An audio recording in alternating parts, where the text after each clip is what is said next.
Welcome to the Education Marketing Leader podcast with Chris Raposo. If you're looking to dive into the latest industry insights, draw inspiration from education success stories, or just want to sharpen your marketing skills, you're in the right place. Here, we bring you a diverse range of voices from experts and leaders in the field, offering you a unique blend of professional development and practical strategies. Whether you want to understand your audience better, stay updated with the latest tech trends in marketing, or expand your professional network, we've got you covered. So while you're driving on your morning commute or winding down after a busy day, let's explore the dynamic world of education marketing together. Hello, everyone, and welcome back to another episode of the Education Marketing Leader with Chris Raposo. Today, my guest joins me from the great state of Maryland. His name is Dan Baum, Executive Director of Strategic Communications at Anne Arundel Community College. Dan, welcome to the show. Thanks so much for having me, Chris. Happy to be here. Very good. We just lamented over the fact that the United States national soccer team lost against Panama yesterday, 2-1, but we won't mention that going forward. So hopefully we get a little bit better and the sites go up. No. So let's start on a happier note than that. That was a crushing blow. Well, talking about teams, this episode will focus on building excellence in higher ed marketing teams because that's a passion of Dan's. So Dan, let's start first with your background. Can you share a little bit about your background, your current role at AACC? Sure. I'm the Executive Director of Strategic Communications there at the college. I've been with the college for 13 years now, though it was my first foray into academia. I do have a background in education marketing. When I was with an agency before the college, I had clients like the U.S. Department of Education, Federal Student Aid. I also ran 2 not-for-profits that were education focused, but this was my first time in actual academia. I'm a certified life coach. AACC, I believe, is the only community college in the country that has an International Coaching Federation certified program for life coaching, and I'm now an adjunct professor in that program. So education, a passion, and communications and leadership, heart of my career for, I hate to say it, 35 plus years at this point. Love it. Love it. Life coach. That's very interesting. I think we need to stay in touch after this. I need a little sure.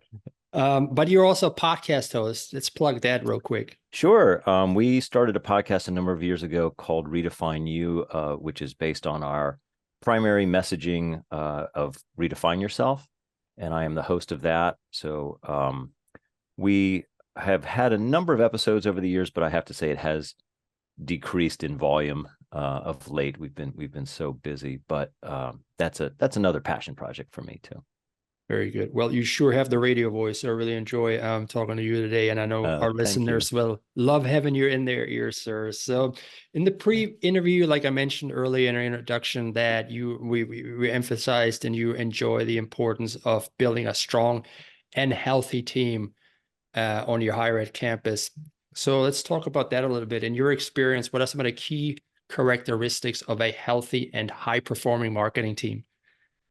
I like that combination that you put there, healthy and high-performing. I think from a high-performing standpoint, I look for individual skills and talent, of course, but I'm really looking for that sense of collaboration. That's a core value that I would have, is people's willingness to work together. Of course, a work ethic, a willingness or eagerness to grow and learn. I think those are the things that I would seek in the high performance side. But the healthy side is one that is near and dear to my heart. I think trust is so important, supporting one another, feeling like you have each other's back, open communication with each other, and a sense of shared values. That's something that we really focused on a number of years ago, and it did come from the coaching as a foundation.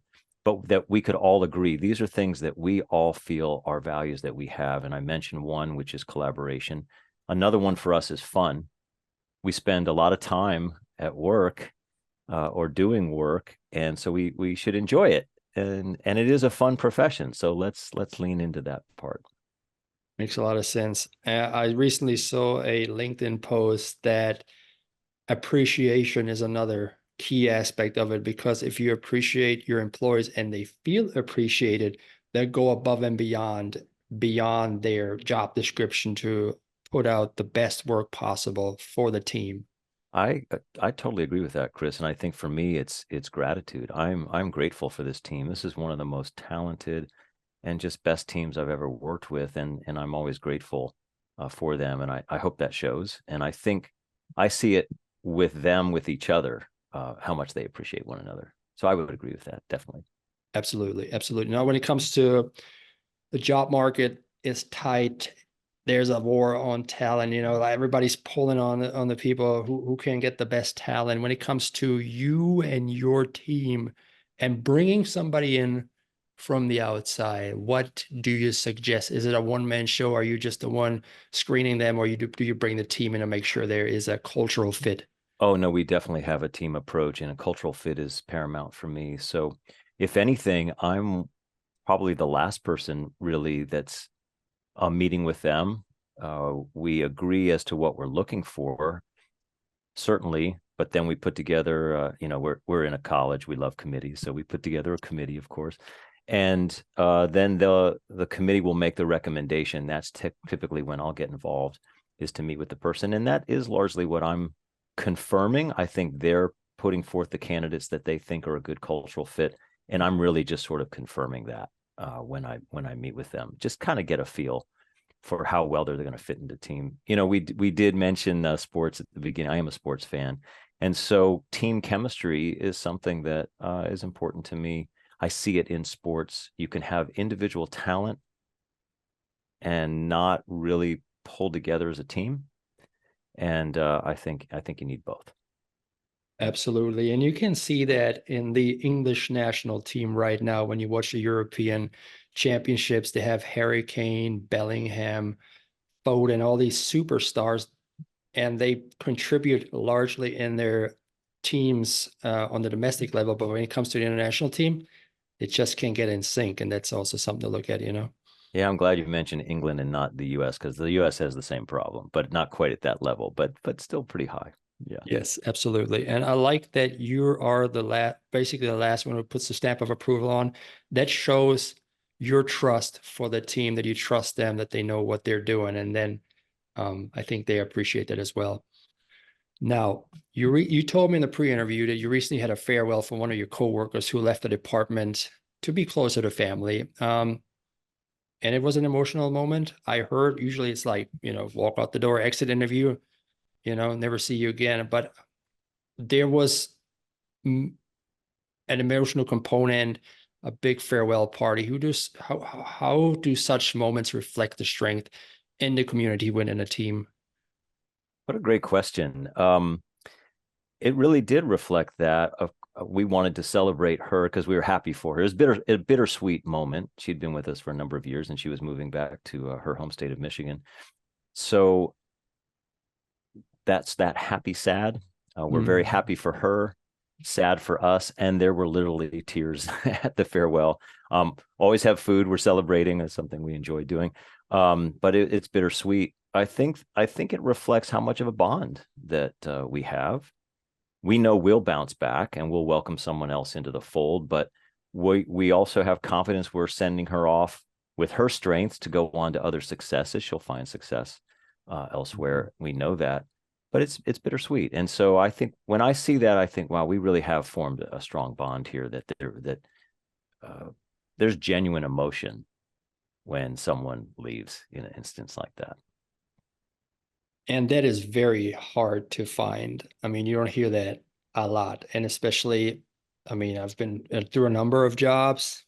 I've never really felt emotional about leaving a job per se, because there was never that strength, that bond, that union there. So that's definitely something I'm sure you don't, but nobody should take that for granted if they've built a team like that.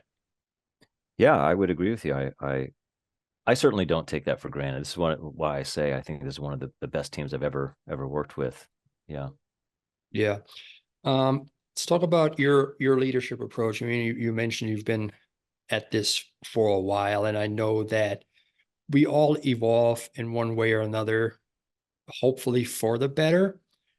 what are some things that you had to unlearn from your earlier leadership style that makes you the leader that you are today to build a strong team that you have now? That's a really great way to put it, Chris, to unlearn. That's exactly what I've had to do. I'm old enough to remember, or old enough to have been taught, that in a leadership role, you don't want to get too close to your team. They'll lack respect. They need to be on a need to know only basis, have a clear separation and hierarchy. And that never really sat well with me, but that was the background. That was the training then. I'm fortunate to have had bosses over the years who modeled a much more compassionate approach, and I could look to them as a more positive example. But once you get into leadership roles where you're really experiencing the human side, the first time that someone comes into your office and they're in tears or they're really angry, and it may be something that has nothing to do with work. They just may be facing life's challenges. Some might be for happy reasons. Maybe it's a birth or wedding. Some might be experiencing loss, health issues. That human side, that old model just doesn't work. It doesn't apply. It doesn't fit with today's workforce. And so for me, I've had to unlearn over the years, and it's been progressive. But with coaching, I think that's where it really amped up quite a bit. Was just, for example, just learning how to listen better. I thought that I was a decent listener when really most of us listen to speak or listen to solve, particularly if you're in a leadership position, listen to solve the problem. And now I may still do that. I mean, we're all guilty of it, and sometimes it's appropriate. But listening to really hear what's going on, particularly what's not being said, so it's at a more intuitive level, things like that, I think, is just how to be more of a human as a leader, and hopefully just being a better human overall. That's amazing. That is very encouraging. You know, the leadership title is thrown around quite a bit, especially with CEOs, VPs. But there's a component to being a leader, because if people only follow you because of your title, I don't see those as leaders. I see those just as managers, because otherwise, if it wasn't for that particular title, I would not follow you. So there's a distinction between leadership and management that I think is important to distinguish. Now, I'm going to give you a personal experience that I had one of my managers, and I say managers, even though I could say leaders, where the human aspect was not put into play. My kid was sick. I told that manager, hey, I need to take half a day because my child is sick. I need to take care of my child. Mm-hmm. And the response was not, I hope your child feels better. What's wrong with your child? What can we do? One word, okay, was the response. And to me, that completely deflated me. I was like, oh my gosh, this person has no compassion for my personal life. All that person cares about me logging in and getting the job done. So if there's a leader out there who is that way, how would you encourage them to readjust? It's a good question. I think it goes back to what you believe your role is as a leader. I was fortunate, as I said, to have some role models who really believed that this culture they were creating was much more of a family culture. Now, this was a family firm. I worked for an agency in which it was a family firm, but they really treated everyone as an extension of the family. So their immediate reaction to a situation like that would be that compassionate side. They would have that feeling. So I think a few questions I would have for that person is, well, what is your ultimate role here? If the view is only to get the work done, then you're seeing the people more as cogs. And that's certainly not my view. And I would ask the person, what is the reason they're not seeing the human side of it? I've actually heard leaders, people in management positions, say how much they dislike the people side of it. And I'm thinking that's all it is.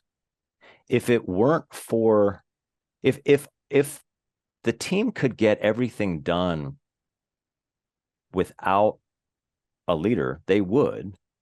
But you need that leader to be providing guidance, support, opportunities, direction, resources. There's many things. But they don't necessarily need you to get the job done. But to function as a team, they do. But that's the human side. So I would question, what do they perceive as their role? How to tap into their own human side. How would that feel if the shoe was on the other foot? Like if their child was sick, or if they had, maybe they don't have children, maybe if they had another reason to be out, their own health issues or what have you, how would they like to be treated? So that's kind of stunning to me when I encounter people who don't have that human side. Now, I admit there are times probably when I've been guilty of that, and I look back with that and think, oh wow, I could have done better in that situation. But I think what may have been happening in that instance, or instances, I'm sure plural, was I was focusing on the work and not on the people. And the work doesn't get done without the people. Absolutely. Let's talk about work getting done. There are leaders, there are managers, and then there are the dreaded micromanagers. So you mentioned in the pre-interview that you don't have to be the ultimate authority on everything, every decision. How does this perspective shape your coaching and team dynamics? Well, I can't be the expert these days. The profession has just gotten too sophisticated. And even coming up the ranks, the distinction back then was you had your graphic side, you had more of the writing side, and I have more of a writing background. So I always acknowledge, look, I don't have a graphics background. I like to surround myself with experts because I need them to exercise their expertise. I can't know everything, nor would I want to know everything. So I think that's just an acknowledgement of the obvious in some ways, but it may require for some people a little bit of humility to recognize that. I also want to draw upon their other strengths. It may not just be their expertise, but maybe they have really great organizational skills, or maybe they have a great sense of humor, or maybe they're really good party planners, and we want to tap that. So I want people to show up and be able to exercise their strengths, or in the language of coaching that we use in our program is being your whole creative self. Bring your whole creative being to work, which can at times include warts and all. It might be some stuff that you're bringing from home and you need to vet, get that out of your system. And we want to support that, right? But I want to have experts around me to fill out that team, and I want to rely on that expertise and defer to them on that. I can't possibly be the authority on everything. Mm-hmm. You mentioned to bring your whole creative being to the job. Now, as creatives, sometimes like to push the boundaries and see how far we can go. How do you communicate to somebody, hey, you're pushing a little bit too far? you may the institutional integrity may be at stake with this particular imagery or post or whatever. How do you communicate that in an empathetic way without discouraging them from continuing to push those boundaries? I love working with creatives. So for me, it is over time developing the language that helps them be the best they can be. So I would say, before we even talk about pushing boundaries, just being able to communicate with creatives. I like to be able to speak in a way that says, here's what I'm feeling about this. I'm sensing a real warmth here. I like this tone. And then that allows me to explore maybe what isn't working so well, but to ask questions. What were you looking to achieve here? What's going on over here? Tell me a little bit about this, so I can get a better sense of what their goal was. If I can understand that, then we can talk about whether to dial it back. Sometimes we need to push it a little more. To be honest, Chris, I think particularly in higher ed, I've found it's not that we're pushing it too far. I think we're not pushing it far enough. So I tend to find that what we need to do is stretch more rather than dial it back. Either way, I think that's language that we can use. I think we can say, hey, I love what you're doing here. You're really pushing the boundaries, but given the context, maybe we need to dial it back a little bit. And I'm not going to tell them how. I think in any of these cases, I'm not giving the direction because, again, I'm not a graphic designer. I'm just responding to either my reaction or what I perceive might be a wider audience's reaction. And I'm going to try to bring that forward. Hey, here's how I think this might play out. What do you think about that? I think maybe we need to dial it back a little bit. Sometimes I don't even have to offer that. They might say, yeah, maybe I need to rein it in. But 9 times out of 10, I think we got to push it further rather than pull it back. Earlier, you said you can't be the expert on everything. So functional expertise seems to be the cornerstone of your team strategy. Now, why do you believe it's essential to have a team of functional experts, not just generalists that you work up? And how do you cultivate this within your team? Well, let's acknowledge what's underlying here is I'm a generalist, so I need people who are really good in their different areas. I think it probably comes from my agency background, Chris. I think that's a very effective model. You have experts in an agency who take on different roles. The profession is so varied now. We need people who know social media well, who know the web well, who know video, who know analytics. We got to bring all of that to bear. And without overplaying this comparison, just like in sports, you want to have players who are really good in different roles. They know those roles, and they're going to be able to stretch and then come together as a team. So I'm looking for that. I only know enough to be dangerous at this point, particularly as the profession continues to evolve. So I know that there are others on the team that have better expertise, more knowledgeable in certain areas. And so I want them to be able to exercise that. Mm-hmm. Absolutely. So getting the best out of your functional experts, you mentioned earlier that sometimes you listen to understand the things that are not being said. So asking powerful and insightful questions is a core skill to advocate for. Can you share some of the techniques for asking questions that are both impactful and open-ended to get your team talking? Absolutely. You're talking my language now, Chris. So that's one of the cornerstones of our coaching program. And for me, it was one of the real game changers. It's what you just referred to it, what our coaching program calls powerful questions. Powerful questions in our definition begin with what or how. Why questions often put people on the defensive. Why are we doing this? Why does this have to happen? Why do we need to change? Whatever that might be. Who, questions that begin with who often put people on the defensive. Who authorized this? Who's responsible for this? That type of thing. What or how has greater potential for being open-ended and allows the person to really explore their response. It's not yes or no. It's important to remember, too, these are not leading questions. We're not steering people somewhere. You have to really bring your curiosity and be genuinely curious about it. So what was the objective here? How are we going to measure success? How will we know when we're successful?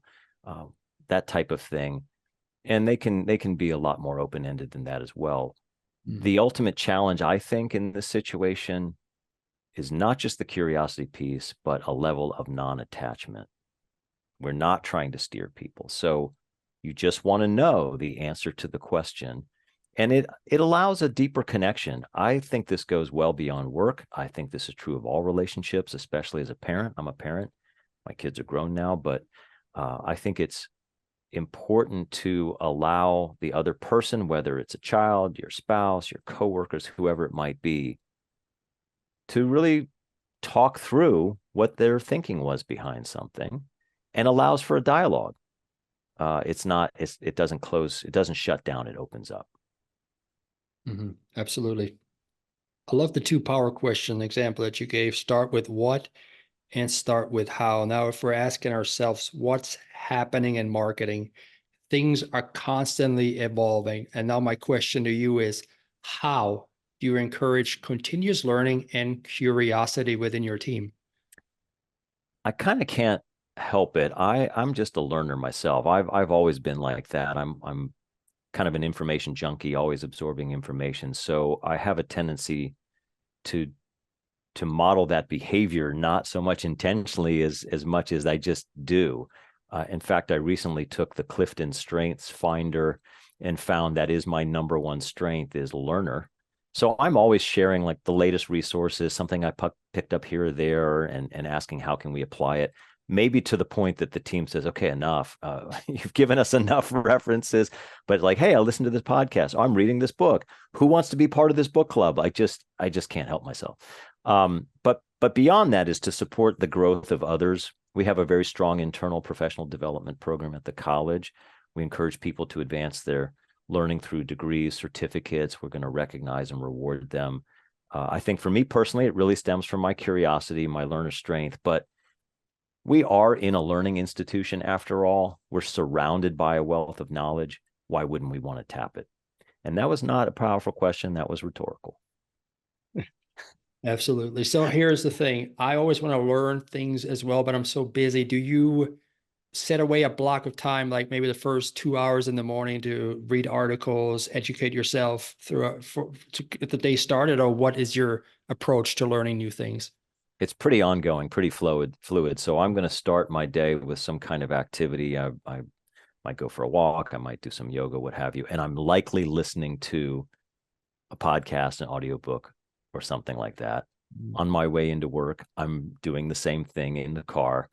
If I take a break and go for a walk, or if I at lunch, or if I'm listening to something at lunchtime, I'm reading all the time during the course of the day. I'm going to pick up the Chronicle or some other publication, and I, if anything, I have to stop myself because I start going down a rabbit hole, that type of thing. It's pretty fluid for me, and I'm going to end the day the same way. So it's kind of constant because of being that information junkie that I am. So I wouldn't say it's delineated. Having said that, though, I am a fan of Cal Newport. He's a professor out of Georgetown, has written a lot of books about setting aside concentrated time to do the knowledge work that we're expected to do. We are in a knowledge economy, and we all work for knowledge institutions if we're at a college. So he does encourage blocking out that time. I find that a little more challenging given the typical work week, but I think that's a smart strategy as well. Okay, perfect. Concentrated work. You said Cal Newport. Yes. Very good. Very good. So since you're always on the beat of things, can you give us a glimpse into the future, into your future vision of higher education, and what trends you see emerging and how you prepare your team for that? Oh, you put me on the spot now. That's a tough one. I'm not sure I have a singular vision the way I did when I joined the college. When I joined the college back then, it was largely all the things we're talking about now, building that team, that sense of trust, bringing in new levels of expertise. So we had a stronger digital presence. The way I put it was to bring us into the 21st century. And I think today that sense of consistent quality branding, video, digital marketing, a lot of analytics and technology, I don't think that's changing. I think if anything, that's just going to become even more intensive and robust. We have AI on the horizon here. So I think we'll continue to see more of that. For some time now, we've been trying to put more and more resources in the hands of the audiences we serve, not having to spoon feed and push things out, but inviting them in to discover on their own. That's certainly marketing today. I think we'll see more of that. So it's hard to say a real vision in that respect. If anything, I think for me, because I've seen so much change over the years, largely driven by technology, I think we can't lose sight of fundamentals. So for me, fundamentals would be things like relationships, whether internal or external. As my old boss used to say, it's the customer, stupid. Integrity and authenticity. I think a lot of people misunderstand our profession and think it's a lot of smoke and mirrors. It's not. It's the opposite. We want to have an impact. We want to make a difference, and we have to do it with integrity and authenticity. We mentioned compassion, whether that's being coachy or just being more human. Of course, quality, excellence, and creative is going to be there. So I think, if anything, I would say my vision would be, let's embrace the new, whatever that is, the new technology, the new directions, but let's never lose sight of the fundamentals and strike that balance. Love it. Love it. How can people get in touch with you after this episode? If they want to learn more from you, want some coaching, want to listen to your podcast, what's the best way to do that? Well, I'm on LinkedIn. I think that's how you and I connected. So I'm the Dan Baum at AACC. There's actually more than one Dan Baum out there. I've met a couple of them myself, which is kind of entertaining. So I would say LinkedIn, also at aacc.edu. The podcast is called Redefine U. You can also find it wherever you get your podcast. So if people would like to check that out, I would invite them to do that. Very good. I'll be sure to tag you in the show notes so people can find you easily, and your podcast as well. Great. Dan, that was an enlightening episode. I really appreciate you being on the show and taking the time, sir. You're welcome, Chris. Thanks so much for having me. Great questions. I enjoyed the conversation. Very good. You take care, my friend. Okay, you too. Bye-bye. Bye. Hey, thanks so much for tuning into the show today. If you enjoyed it, don't keep it to yourself. Share with your friends in your network. And if you have a moment, I would really appreciate a review of the podcast. That'll help other people find the show as well. Tune in every Thursday morning at 8 a.m. when I release another episode. Take care now. Have a good one, friends.